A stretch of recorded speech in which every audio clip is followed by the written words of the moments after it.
नमस्कार बच्चों, कैसे हैं आप। आशा करती हूँ आप सब बच्चे स्वस्थ व खुश होंगे। बच्चों, आज हम हिंदी पाठमाला खुलते पंख से अगले अध्याय को पढ़ेंगे। तो चलिए आज के अध्याय को शुरू करते हैं। बच्चों, क्या आप जानते हो कि मनुष्य कौन कौन से पशु पक्षियों को पालता है? सोचिए सोचिए। जी हाँ, गाय, बैल, बकरी, कुत्ता, घोड़ा और भी कई सारे जानवर मनुष्य पालता है। क्या आपको पता है पशु पक्षियों को मनुष्य क्यों पालता है? क्योंकि हमें उनसे कई लाभ मिलते हैं, जैसे दूध, मांस, खेतों में व अन्य कार्यों में उनकी सहायता आदि और भी बहुत सारे लाभ हैं। बच्चों, आपको मालूम है कि पशुओं के प्रति हमें कैसा बर्ताव रखना चाहिए? बताइए। जी हाँ, सदैव हमें दया, प्रेम व दोस्ती का बर्ताव अपनाना चाहिए। प्रेम और अपनापन ही ऐसे प्रतीक हैं जो इंसान और जानवर को करीब लाते हैं और वह हम पर विश्वास कर पाते हैं। पर यदि हम उन्हें तंग या परेशान करें तो वे हमें कभी भी अपना दोस्त नहीं समझेंगे और सदा इंसानों से खतरा महसूस करते रहेंगे। तो आज हम एक ऐसी ही कहानी के बारे में पढ़ेंगे जिसे हिंदी के प्रसिद्ध कहानीकार मुंशी प्रेमचंद जी ने लिखा है और जिसका शीर्षक है दो बैलों की कथा। ये कथा है दो बैल हीरा और मोती की। कैसे वे अपने मालिक झूरी से बिछड़कर अनेक यातनाओं के शिकार होते हैं, परंतु अपनी आपसी दोस्ती और प्यार से सभी यातनाओं को हिम्मत से सहन कर जाते हैं। तो आइए जानते हैं इस कहानी के बारे में दो बैलों की कथा से। झूरी के पास दो बैल थे, हीरा और मोती। दोनों ढील ढोल में ऊंचे, देखने में सुंदर और काम में चौकस थे। झूरी उनका बड़ा ध्यान रखता था, वे भी झूरी को बहुत चाहते थे। एक बार झूरी ने कुछ दिनों के लिए दोनों को अपनी ससुराल भेजा। उसकी पत्नी का भाई गया उन्हें लेने आया। रास्ते में दोनों ने गया को बहुत तंग किया। उन्हें आश्चर्य हो रहा था कि झूरी ने उन्हें क्यों बेचा है।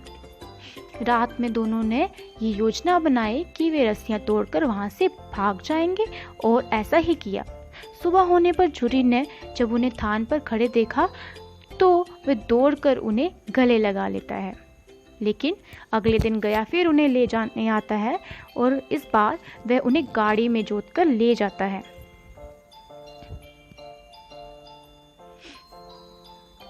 घर पहुंचकर गया ने उनसे सख्त काम लेना शुरू कर दिया। वे उन्हें दिन भर हल में जोतता। झूरी ने कभी उन्हें फूल की छड़ी से नहीं छुआ था, पर गया जब तक उन्हें पीटता रहता।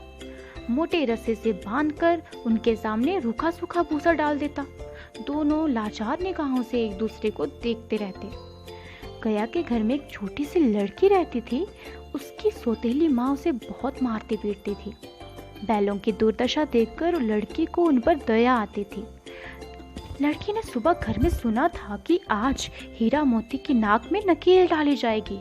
उसने उन दोनों के रस्से खोल दिए और दोनों वहां से भाग निकले। गया उनके पीछे दौड़ा, परंतु गया को खाली हाथ ही लौटना पड़ा। हीरा और मोती ने आजादी की सांस ली। रास्ते में उन्हें एक सांड मिला। सांड हीरा और मोती दोनों की ओर लपका।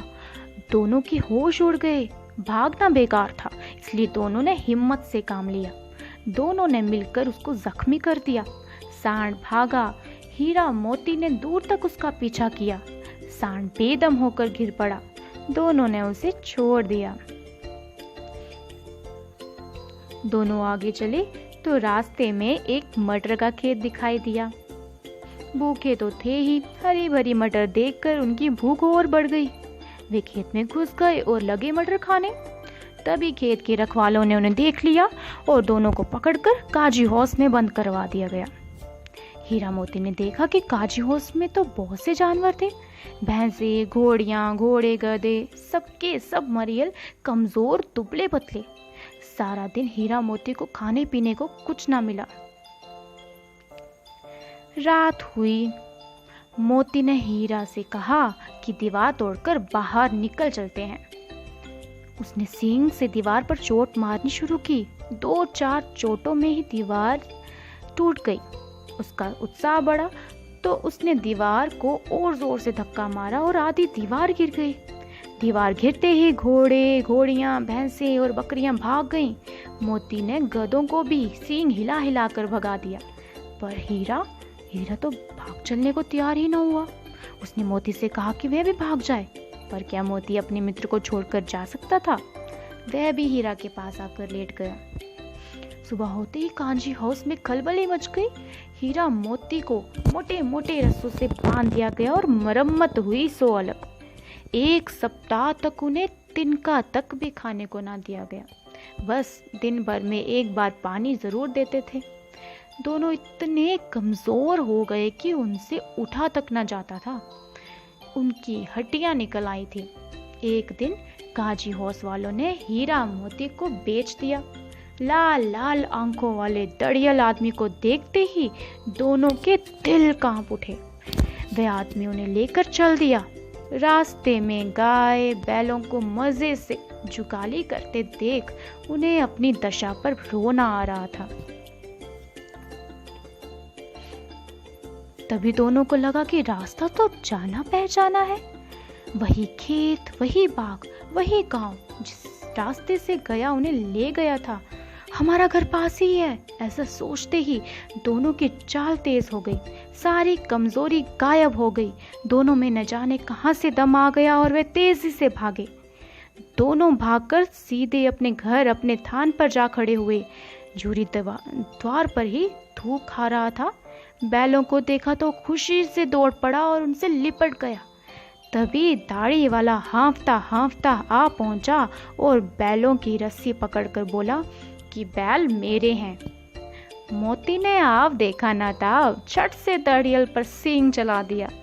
दड़ियल जान बचाकर वहां से भाग गया। जरा देर में ही नाद में खली, भूसा, चोकर, दाना भर दिया गया। दोनों मित्र खाने लगे। झूरी खड़ा उनकी पीठ सहला रहा था। तभी झूरी की पत्नी भीतर से दौड़ी दौड़ी आई और उसने दोनों बैलों के माथे चूम लिए।